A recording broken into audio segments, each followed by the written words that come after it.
hoje temos a alegria de receber o professor doutor Marcos André Gonçalves, graduado em Ciência da Computação pela UFC, mestrado em Ciência da Computação pela Unicamp, doutorado em Computer Science pela Virginia Polytechnic Institute and State University, e pós-doutorado pela UFMG. Atualmente, é professor titular da Universidade Federal de Minas Gerais. Atua na área de ciência da computação, com ênfase em recuperação da informação, aprendizado de máquina e processamento de linguagem natural. Muito obrigada, professor Marcos, pela disponibilidade de estar aqui hoje, pela sua presença. Temos aí hoje a fala, o título, Dirigindo a Máquina do Tempo, com a ajuda da inteligência artificial. Imagino que todos aqui estão bem curiosos com o tema, com o título e com a sua fala. Mais uma vez agradeço. Obrigado, Elisa. Obrigado pelo convite, pela introdução. Então, a minha ideia aqui é dar uma visão geral, né, em largura, não em profundidade, porque vocês terão várias oportunidades de aprofundar nos temas aqui, até porque vários dos trabalhos que eu vou mencionar aqui foram aprovados e aceitos para apresentação no seminário, no simpósio do CIA, que vai acontecer agora em outubro, dia 7. Né? Então, vocês têm a oportunidade de conversar com as pessoas desenvolvendo os trabalhos e tudo mais. E também, eventualmente, através das perguntas e outros contatos. Como a Elisa falou, o título foi feito para gerar curiosidade, né? Mas essa ideia da máquina do tempo é porque o projeto, o foco dele é em predições, né? Predições na área de saúde, predições de desfechos clínicos e de custo, né? A gente está prevendo custo gerais e por paciente, por exemplo, quanto o paciente vai custar no momento da admissão e da saída, mas a gente considera isso ao longo do tempo, né? E um aspecto importante é que dados de saúde não são estáticos, eles evoluem ao longo do tempo. Você tem um novo tratamento, a vacina, no caso da Covid, que muda completamente o perfil dos pacientes. Então, essa dimensão temporal é extremamente importante em dados de saúde, e o que a gente viu foi que poucas pessoas estavam tratando isso. A gente viu uma oportunidade para tratar isso. Como eu falei, o foco é na questão dos modelos preditivos, né? Tanto de desfechos clínicos quanto de custos totais para o paciente. A gente vai dar vários exemplos aqui.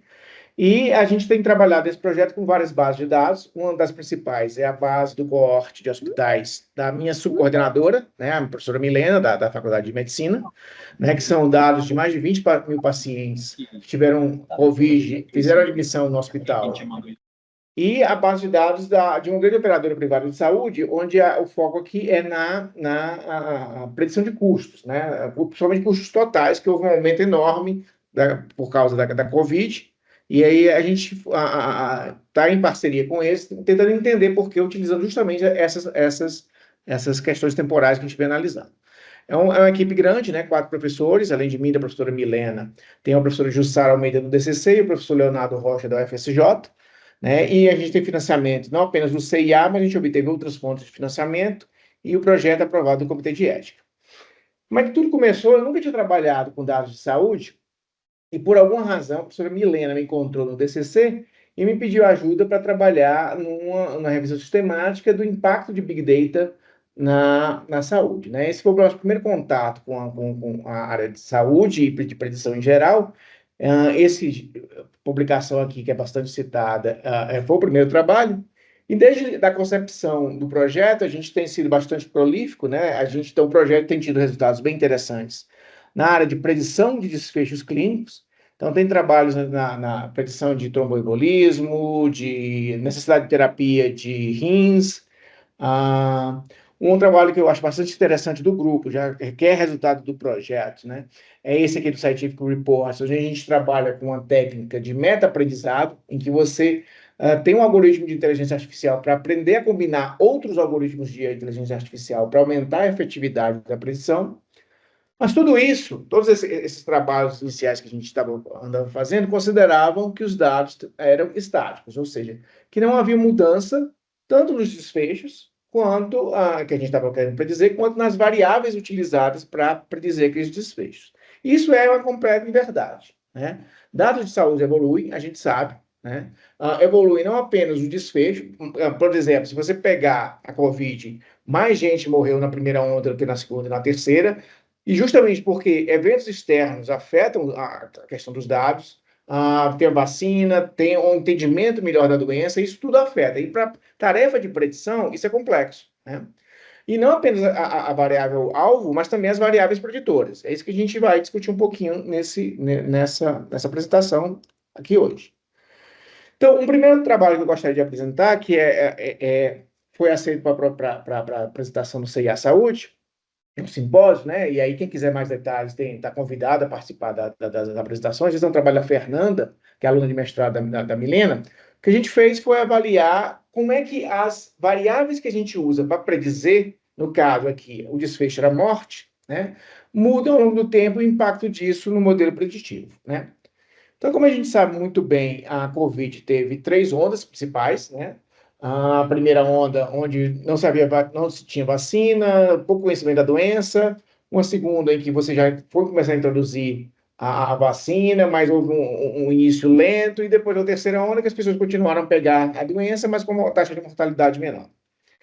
E é isso que a gente vê aqui nesse primeiro corte temporal dos dados, né? Então, a gente vê aqui taxa de mortalidade em cada uma das ondas, né? Então, a gente verifica que, por exemplo, a segunda onda ela foi a mais populosa, em termos do tempo que ela levou e da quantidade de pessoas que pegaram a doença, né? Então, a segunda onda foi 1,5 vezes maior do que a população da primeira, 7 vezes maior que a terceira. Porém, a primeira onda foi a que apresentou maior taxa de mortalidade. Então, essas variações na distribuição da variável desfecho, né, que é a gente vai dizer, tem sim impacto no modelo preditivo. Mais gente morre ou menos gente morre, né? Mas mais que isso, tá? Quando a gente avalia a questão quando a gente avalia a questão da importância das variáveis para o modelo preditivo, né, a gente verifica que certos atributos são altamente preditivos ao longo das 3 ondas, por exemplo, a saturação, né, de O2, mas certos atributos perdem ou ganham importância para a questão da predição. Então, por exemplo, idade na primeira onda era altamente preditivo. Se você dava entrada no hospital com a saturação alta e você tem uma certa idade avançada, sua probabilidade de morte era extremamente alta. Tá? Isso foi mudando ao longo do tempo. Então, por exemplo, idade já na segunda onda não era uma variável, já era a quarta variável, mas perdeu importância ao longo do tempo, né? Em relação à capacidade preditiva que a gente queria de que se aquela pessoa vai morrer ou não, porque aí a gente dá prioridade para ela no eventual tratamento, na UTI, e aí vai. E aí a gente continua vendo, por exemplo, na terceira onda, a idade completamente some das variáveis mais preditoras. E outras variáveis, extremamente interessante isso, socioeconômicas entram.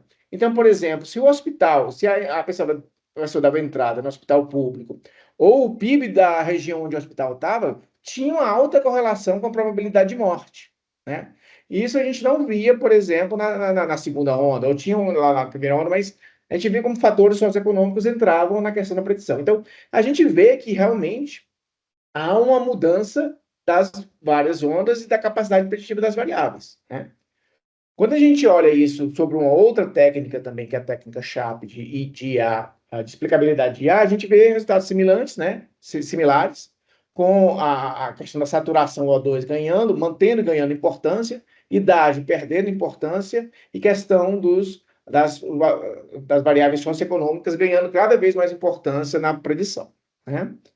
A gente fez uma análise similar disso para ver o impacto, por exemplo, da vacinação, quantificar o impacto da vacinação utilizando essas técnicas de importância de features, né? E a mensagem aqui principal é que é o seguinte, né? Modelos preditivos precisam levar em consideração a mudança nas capacidades preditivas das variáveis ao longo do tempo. E também na distribuição dos desfechos, com o risco de perder a efetividade, né? Talvez você tenha que retreinar o seu modelo de tempos em tempos, mas quando retreinar, com que volume de dados? Então, essas são questões de pesquisa que estão abertas, que a gente se propôs a tratar no nosso projeto, né? Visando isso, né, um aluno de doutorado meu, que na verdade é médico, fez mestrado comigo em computação e agora está fazendo doutorado, a gente propôs essa metodologia aqui chamada DIS, né, que significa Detection, Initial Characterization e Semantic Characterization, que é uma metodologia para você justamente entender e quantificar essas questões dos que a gente chamou de drifts ou shifts temporais. Então, ela tem um primeiro passo, que é se realmente houve um drift temporal, se houve essa mudança na variável desfecho ou nas variáveis preditivas. Se houve, né? E aí a gente tem vários métodos para entender se realmente houve um drift temporal. O que aconteceu, né? O que mudou e como mudou. E, por fim, a gente tem uma fase de análise semântica, que a gente tem que entender por que aquela mudança aconteceu, né? A gente aplicou essa metodologia em dois conjuntos, no conjunto da COVID e no conjunto da Mimic, né? Eu vou ilustrar a ideia dela com a Mimic, que é talvez a mais natural de se entender.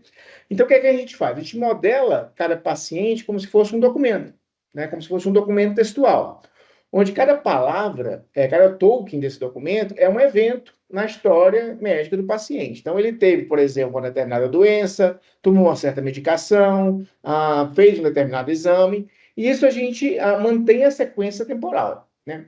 Por que isso é importante? Porque a gente vai aplicar na modelagem desse paciente para análise técnicas de word embeddings, né? Que é uma maneira de você representar essas palavras, esses termos, no caso aqui os eventos, a doença, o exame, o remédio, de uma forma contextual, né? Um contexto em que ela ocorre. Esse antibiótico foi aplicado quando o cara estava tendo essa doença em relação às outras. Esse exame foi feito nesse contexto.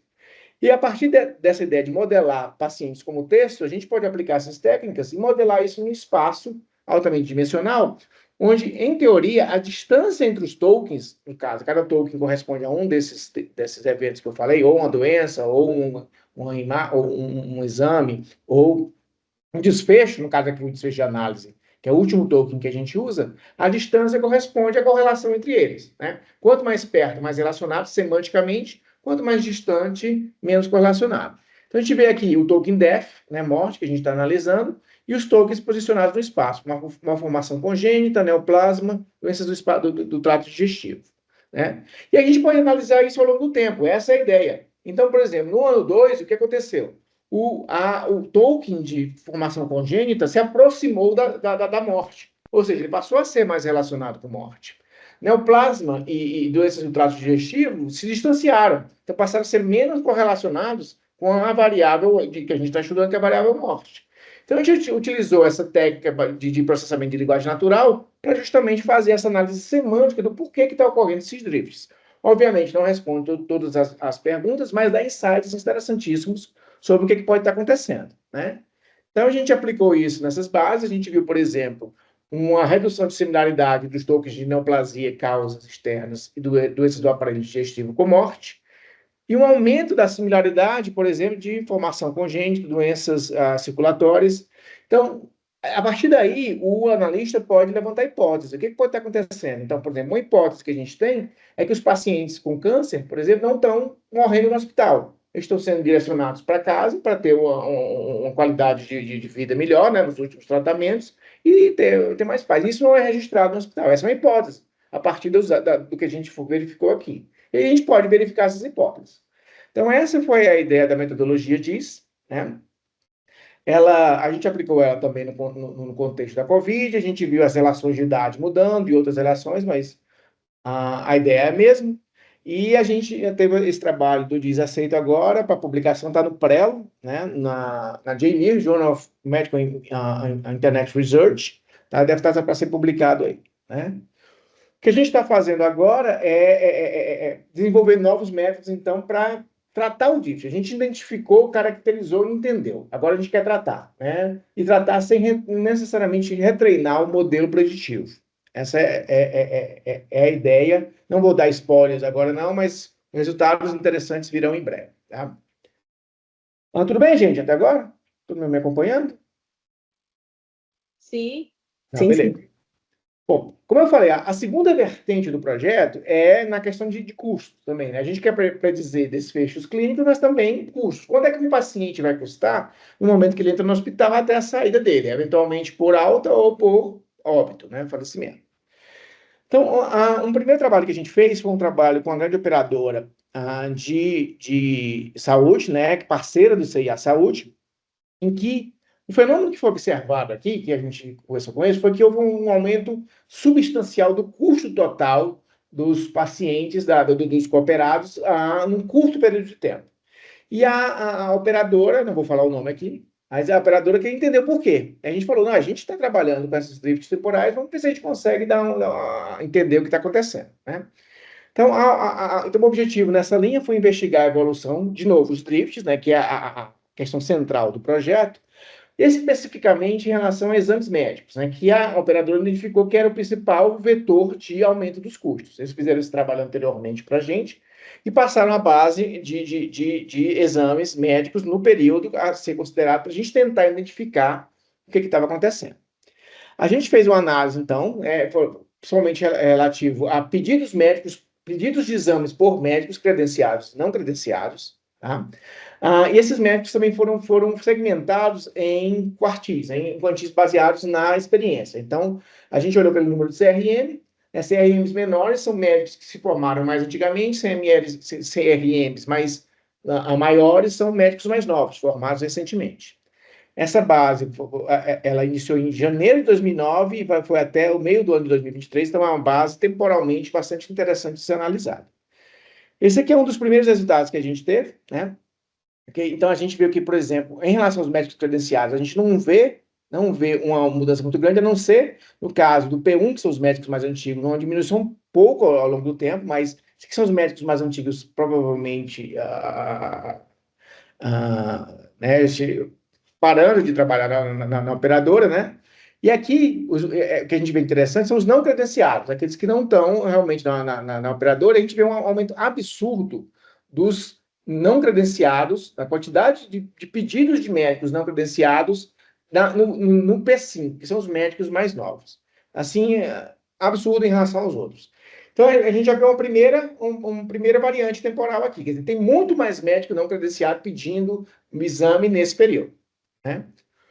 Aí a gente for olhar a questão dos custos, né? Aqui a gente tem, por exemplo, o custo total. Então, a gente vê que no início, por exemplo, se tinha uma média de 40 milhões, acho que a unidade é essa, de reais, vamos dizer, gastos em exames no início do período, isso foi para quase 60 milhões. No período de 3 anos, isso é um aumento absurdo para qualquer operadora de saúde em qualquer lugar do mundo, né?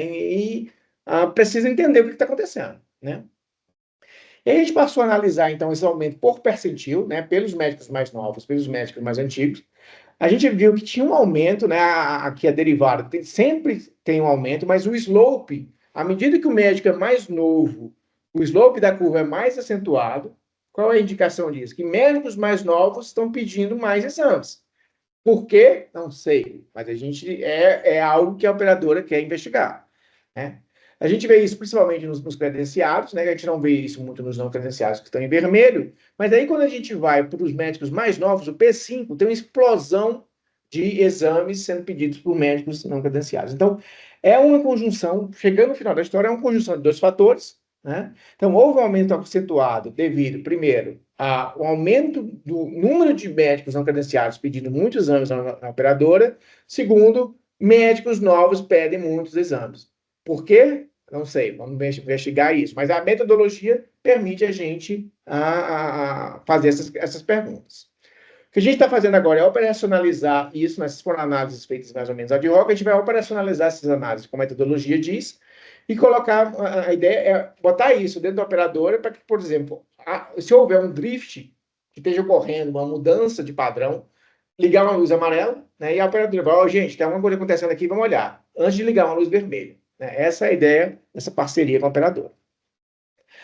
A gente também fez trabalhos em predição individual, então esse é outro trabalho que vai ser apresentado no simpósio. Né? E a ideia aqui era predizer, dado o momento em que o paciente entra no hospital, quanto ele vai custar na hora da saída. Né? Então, trabalhos de alguns membros do nosso grupo, principalmente o pessoal da professora Carice, do Rio Grande do Sul, e o Ricardo Bertol, que é aluno do doutorado dela, que são ambos a parte da equipe do projeto, eles verificaram que a maior parte do custo está relacionado à admissão em UTI. Quando você vai para a UTI, encarece demais, tá? Porque o tratamento em UTI é muito custoso. Tá? Então, vamos dizer, se a gente conseguir predizer UTI, né, se o cara vai ou não vai para a UTI, a partir das variáveis, como ele entra no hospital, a gente já tem uma boa quantidade, uma boa estratégia para predizer o custo total. Então, isso é que foi feito. No ano passado, a gente apresentou um trabalho com essa predição. A gente tinha um modelo de predição ok, não tão bom assim, a gente queria entender por quê, né?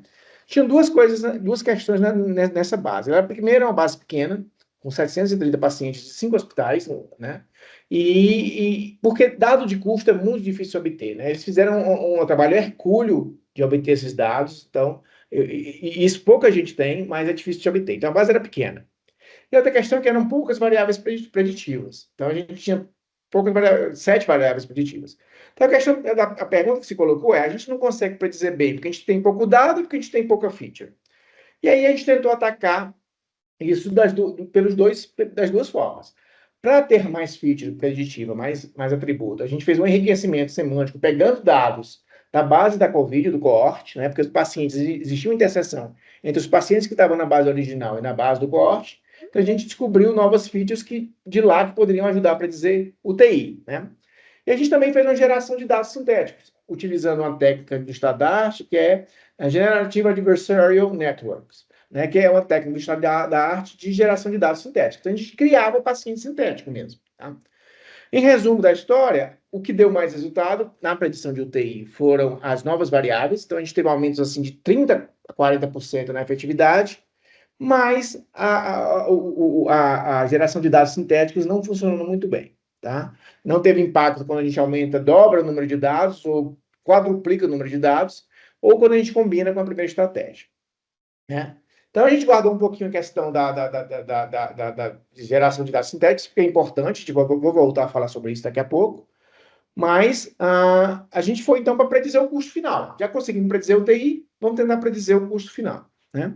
E aí, trabalhos também do pessoal do Rio Grande do Sul constataram que as 3 maiores variáveis para você predizer o custo final é se o cara vai para a TI, né, o que a gente estava trabalhando, se ele vai morrer ou não, e o tempo em que ele deve ficar no hospital. Isso tudo baseado em variáveis obtidas na admissão do paciente. Esses aqui são resultados das 3 tarefas, né, de TI, predição de morte, predição de tempo de internação. E aqui o tempo de custo, quando a gente usa todas as variáveis para predizer. É uma tarefa difícil. Em alguns casos, a gente só consegue predizer, por exemplo, a gente discretizou o custo, em custo baixo, alto, muito alto. Em alguns casos, só 50%, tá? Que é melhor do que o aleatório, que daria 33%. Em alguns casos é muito bom, tá? Mas em alguns casos não é tão bom assim, tá? E aí a gente tentou algumas estratégias, por exemplo, a gente tentou separar os dados, né? Se o cara vai para a UTI, se o cara não vai para a UTI, vamos criar 2 modelos separados. Isso é chamado pipeline 1. Ou vamos predizer cada um dos desfechos isoladamente, predizer se ele vai morrer, predizer o tempo de interação e predizer a UTI. E vamos usar isso como entrada de um segundo modelo de predição. Nenhuma das estratégias conseguiu superar o modelo mais simples, né? A gente tinha esperança que desse, e a nossa hipótese que nós estamos investigando agora é que há ruído. Os modelos que predizem as 3 variáveis mais importantes não são perfeitos. Quando eles predizem errado, eles impactam muito a predição de que já é difícil por si mesmo, que é a predição de custo. Né? Então é isso que a gente está fazendo agora. Tá? Continuando aí nessa linha de predição de custo, a gente queria entender por que a geração de dados sintéticos não funcionou. Porque geração de dados sintéticos é uma coisa importante de saúde. Em muitos casos, a gente tem poucos dados. Né? A gente tem uma parceria com outro projeto, que eu até vou dar um toquezinho nele, com a professora Débora Malta e com a professora Jussara Almeida, outro projeto do CIA, não vou dar spoiler, porque elas eventualmente devem apresentar aqui, mas lá o projeto é todo sobre geração de dados, porque eles não têm dados para fazer certas predições para alguns setores necessitados. Então, o objetivo aqui foi entender por que não estava funcionando a geração de dados sintéticos. A gente fez todo um protocolo experimental que não me cabe aqui detalhar. Oi, Larissa, tudo bem? Oi, tudo bem. Então, o que a gente fez aqui? A gente fez um modelo preditivo que a gente treinava com dado original, né? Então, esse 0% aqui, tá? E a gente ia paulatinamente substituindo por dados sintéticos. Então, a gente substituía aleatoriamente 10% do dado real por dado sintético, 20%, 30%, até a gente chegar em 90%. O que a gente aprendeu foi o seguinte: a geração de dados sintéticos ela não é ruim, tá? Se você chega até, por exemplo, 50%, 40%, 50% de substituição, você consegue manter a efetividade do seu modelo preditivo. Principalmente com duas estratégias, que é a Health GAN, que é o modelo GAN feito para a saúde, e a estratégia mais simples de GAN. Mas quando você começa a substituir demais, começa a ter um decaimento. Ou seja, o dado sintético, ele não é ruim, mas também não é perfeito. Né? Então, tem um espaço para se trabalhar aí, e a gente acha que tem a ver com ruído, com as variáveis que a gente usa para fazer essa geração. Não usar tudo, a gente precisa de uma limpeza, um tratamento dos dados antes que a gente possa gerar dados sintéticos de qualidade, e é isso que a gente está focando agora. Tranquilo, gente? Bom, a gente tem aqui, acho que eu tenho os últimos 3 pontos que eu queria falar aqui, né, ou alguns outros resultados interessantes do nosso projeto. Trabalhando com o pessoal de saúde, né, assim, até brinco, a gente tem o Bruno, que a gente chama Rosetta Stone do projeto, porque ele é médico fazendo doutorado em computação. Então, assim, as duas áreas para se comunicar no início é muito difícil, né? Depois você pega o jeito, mas é bem complicado porque são vocabulários diferentes, metodologias diferentes. Mas então, o que a gente aprendeu fazendo esses modelos preditivos é que muitos dos modelos preditivos em saúde são analisados, são avaliados utilizando 2 métricas principais, a acurácia e principalmente a área debaixo da curva, que a gente chama de métricas orientadas à instância, porque elas verificam se eu acertei aquela instância que eu estou querendo prever. Se eu acertei que aquele paciente vai morrer, se eu acertei que aquele paciente vai necessidade de diálise e por aí vai. Isso tem um grande problema quando você tem um alto desbalanceamento dos dados. Tá? Deixa eu dar um exemplo aqui para tornar isso mais claro. Então, por exemplo, em 2 tarefas preditivas que a gente trabalhou, né, para predição de diálise, TRS, né, que eu nunca lembro o que é, mas alguém me disse que era diálise. Não sou médico, se eu estiver falando uma besteira do ponto de vista da saúde, podem me puxar a orelha depois, tá, gente? Mas, assim, a distribuição nessa tarefa é que 90% das pessoas que estavam na base, né, que entraram, por exemplo, na base da Covid, com a doença, e 90% delas não precisaram de diálise. A nossa tarefa é, essa pessoa vai precisar de diálise a partir das variáveis que a gente tinha. 90% dos casos não, né? E 10% sim. No caso da morte, né, ou seja, a pessoa entrou no hospital com uma determinada condição, quero prever a probabilidade de que ela vai morrer. 80% das pessoas não morreram, 20 sim, né? Lembrando que isso é pessoas que entraram no hospital, né, deram entrada no hospital com Covid, então estavam bem doentes. Mas se você fizer um modelo de predição dumb, né, vou predizer na tarefa 1 de diálise que ninguém vai precisar de diálise. A minha acurácia é de 90%. Eu acerto 90% dos casos. Né? E a minha área debaixo da curva é ótima, vai dar um 0,9 alguma coisa. Mesma coisa para a morte. Então, o desbalanceamento, quando você olha para essas métricas baseadas em distância, ela afeta demais a qualidade da análise dos resultados. Né? Então, por questão de tempo, eu vou já mostrar os resultados aqui, mas tem todo o protocolo experimental, mas o que eu quero ilustrar esse ponto com esses resultados aqui, tá? Então, a gente tem 2 modelos preditivos, um para terapia renal substitutiva, isso é TRS, tá? Que alguém me falou, é igual a diálise. Então, a gente tinha uma área debaixo da curva de 93, né? E para a predição de morte, de 94. Se alguém está de saúde olha esse número e diz, isso é um modelo excepcional, né? Eu vou usar isso no meu hospital. Só que se você olha para a revocação desse modelo, o que é revocação? É de todo mundo que realmente veio a precisar de diálise, quanto o meu modelo conseguiu dizer que era? É de apenas 20%. Eu só consigo dizer que 20% daquelas pessoas que precisavam, realmente eu acertei.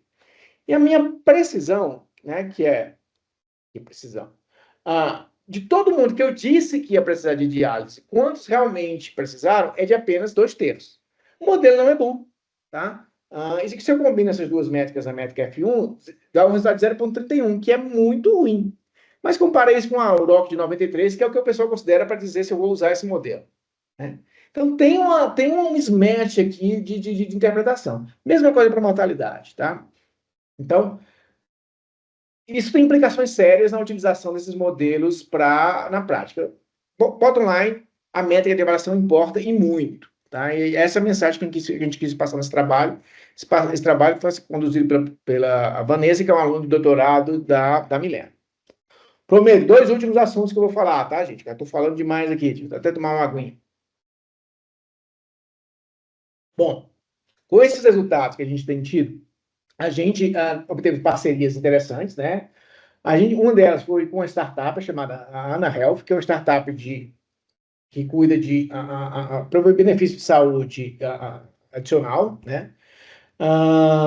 E ela tem uma equipe de psicólogos, terapeutas ocupacionais que tratam as pessoas que estão com necessidade via um WhatsApp, tá?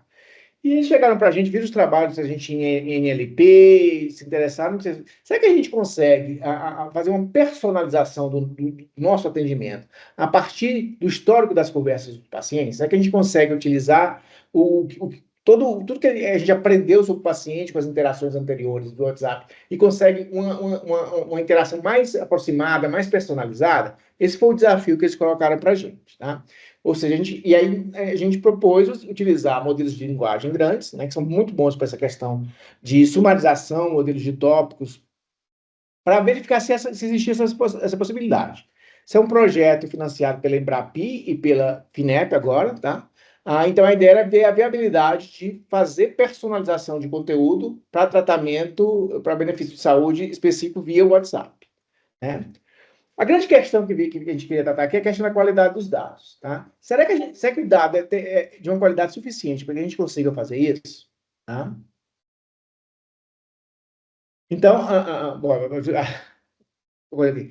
a gente vai investigar. Então, a primeira tentativa, em vez de sair aplicando LLM em tudo, que LLM é difícil de entender, é um sistema complexo e grande, a gente deu um passo para trás, vamos verificar primeiro se a gente consegue entender sobre o que as pessoas estão falando, tá?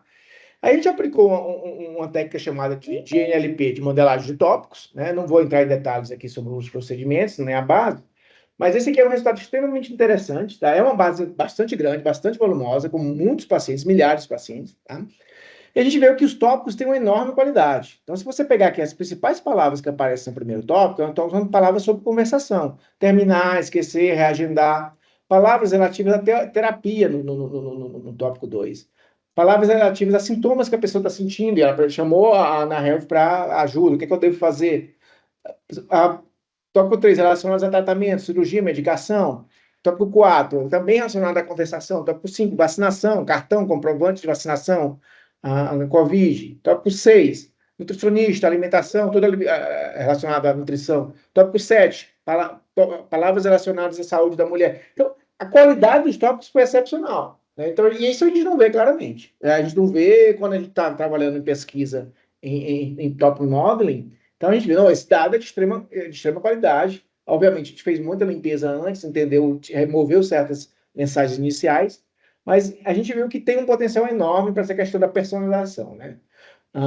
Nesse trabalho, particularmente, a gente está utilizando técnicas da tese de um aluno meu, né, que acabou de ganhar o prêmio CAPES de computação, né, foi a melhor tese de computação do país. A gente está aplicando técnicas do estado da arte nesse projeto com a Ana Health. Último, prometo, tá, para abrir as perguntas às pessoas. Uma das questões do CIA, que é extremamente interessante, é você formar novas parcerias com pessoas que vocês não conhecem. Então, a gente viu que existia um outro projeto que tinha uma grande interseção com o nosso, não apenas pelo título, né? O título do projeto aqui é um projeto liderado, coordenado pela professora Débora Malta e subcoordenado pela professora Jussara Almeida do DCC, mas é um projeto também com foco em predição, mas com um escopo diferente. Lá é em saúde pública, né? Mas qual é a grande questão deles lá? Eles trabalham com coleta de dados, por exemplo, ou do IBGE ou do Vigitel, que é um mecanismo que a Prefeitura de Belo Horizonte utilizou para fazer censo, né? E eles fazem análise de prevalência, né? Ou seja, eu quero saber como é que está determinadas características da população em geral. Por exemplo, a questão de fumo, questão de atividade física, consumo de hortaliças e frutas. E eles estudam essa caracterização, essa prevalência na população, utilizando também um que é chamado IVS, o Índice de Vulnerabilidade, que divide os setores censitários, que é onde o IBGE faz o censo, em 4 grandes faixas: alta vulnerabilidade, média, elevada e muito elevada. Um desafio que apareceu nesse projeto é que é o seguinte: essa divisão, primeiro, ela é muito grão grosso, né? Então, se você pegar o mapa de Belo Horizonte aqui, você tem, por exemplo, regiões com baixa vulnerabilidade, mas que tem regiões com alta vulnerabilidade no meio. E é muito espalhado, né? Se você não tem regiões uniformes. E o outro desafio que aparece é o seguinte: muitos setores censitários, né, principalmente aqueles de mais alta vulnerabilidade, não tinham entrevistas, principalmente pelo método Digitel, que foi um método onde a entrevista era feita por telefone, né? Então, são 2 problemas, né? Um de a análise de grão grosso e a outra de falta de dados. A gente começou atacando primeiro a análise de grão grosso, então a gente propôs utilizar uma técnica de aprendizado não supervisionado baseada em clusterização hierárquica para quebrar essas faixas de análise em faixas menores e mais homogêneas do ponto de vista de análise e de decisão para o gestor público, né? Então, deixa eu dar um exemplo aqui desses resultados. Então, aqui, essa é uma análise de variabilidade do IVS, né, para fumante. Então, o que você vê aqui, né, a prevalência de fumante nas várias faixas. Então, na faixa de baixa vulnerabilidade, cerca de 11% das pessoas são fumantes, 13% aqui. Então, você tem uma determinada faixa. Você vê que ao longo do tempo, de novo a questão temporal, que é outra coisa em comum com esse projeto, diminui um pouco, mas o importante é isso aqui, você vê alta variabilidade. É muito variável porque você mistura muita coisa heterogênea na mesma faixa de vulnerabilidade. Então, com um CV de 20%, significa que a sua prevalência de fumo pode ser de menos 10 a 30. Então, não é muita coisa. Quer dizer, você não tira muito dali, né? Quando a gente fez a nossa hierarquização, e aí todo um trabalho em cima da metodologia e tudo mais, não apenas a gente manteve os resultados qualitativos, né, de prevalência, mas a variância diminuiu bastante. Então a gente conseguiu uma análise mais grão fino com a variabilidade menor. Tá? E eu não vou dar mais muito spoiler sobre isso, porque eventualmente a professora Débora Malta e Jussara vão falar aqui. Então, para concluir, tá? Eu acho que já falei demais. Então, modelos preditivos, eles podem ser extremamente úteis em diversos cenários da saúde, mas o impacto deles pode ser limitado por vários fatores, principalmente a questão dos drifts temporais, que é o foco do nosso projeto, mas vários outros fatores que a gente se deparou ao longo desse projeto, né? Baixo volume de dados, baixa qualidade de dados, uso de métricas de avaliação inadequadas, e o projeto procurou atacar essas questões em situações reais, com soluções que podem ser aplicadas em produção, por exemplo, em situações reais, estão trabalhando aí com bastante artigo, bastante código feito. Agradecimento a todo o financiamento que a gente recebeu nesse projeto. E eu concluo abrindo espaço para perguntas. Obrigado aí pela atenção, gente.